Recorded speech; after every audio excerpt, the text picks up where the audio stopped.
একটা ইনসাফের হাসি নিয়ে আমি আমার আল্লাহর কাছে পৌঁছতে চাই। শরীফ ওসমান হাদির কফিন ছুঁয়ে ইনসাফ প্রতিষ্ঠা ও আধিপত্যের বিরুদ্ধে লড়াইয়ের শপথ নিয়েছেন এনএসপি নেতা হাসনাত আব্দুল্লাহ এবং ডাকসুর ভিপি সাদিক কায়েম। হাসনাত বলেন, হাদি ভাই, আপনার ইনসানিয়াত এবং ইনসাফের নীতি একদিন বাংলাদেশে প্রতিষ্ঠা হবে ইনশাআল্লাহ।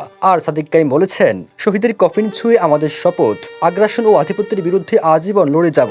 19 ডিসেম্বর রাতে সামাজিক যোগাযোগ মাধ্যম ফেসবুকে এক পোস্টে ওসমান হাদির কফিনের ছবি শেয়ার করে এমন স্পষ্ট বার্তা দেন তারা।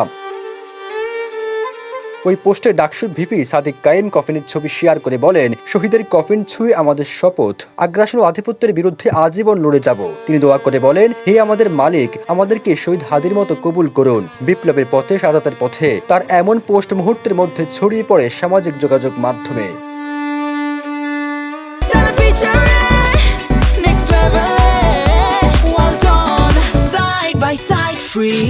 এদিকে এনসিপি নেতা হাসনাত আব্দুল্লাহ কফিনের ছবি শেয়ার করে বলেছেন, ইনসানিয়াত ছাড়া মুক্তি নেই। এটুকু কথা আপনার মতো করে আজকে আপনার কফিন ধরার সবাই যদি বুঝতো, দেশটা নিশ্চিত ইনসাফের হতো। তিনি ওসমান হাদিকে উদ্দেশ্য করে সবশেষ বলেন, আপনার ইনসানিয়াত এবং ইনসাফের নীতি একদিন বাংলাদেশে প্রতিষ্ঠা হবে ইনশাআল্লাহ।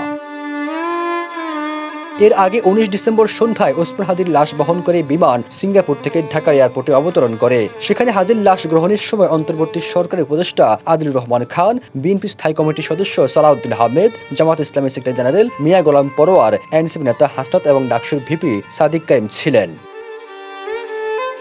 গত 12 ডিসেম্বর জুমার নামাজের পর জনসংযোগে বের হন শরীফ ওসমান হাদি। ঠিক তখনই রিকশায় থাকা ওসমান হাদিকে গুলি করা হয়। গুরুতর আহত অবস্থায় হাদিকে প্রথমে নেওয়া হয় ঢাকা মেডিকেল কলেজ হাসপাতালে, পরে নেওয়া হয় রাজধানী এবার কেয়ার হাসপাতালে। সেখান থেকে উন্নত চিকিৎসায় সিঙ্গাপুরে নেওয়া হলে 18 ডিসেম্বর রাতে অস্ত্রোপচার শেষে শেষ নিঃশ্বাস ত্যাগ করেন ইনকিলাব মঞ্চের মুখপাত্র শরীফ ওসমান হাদি।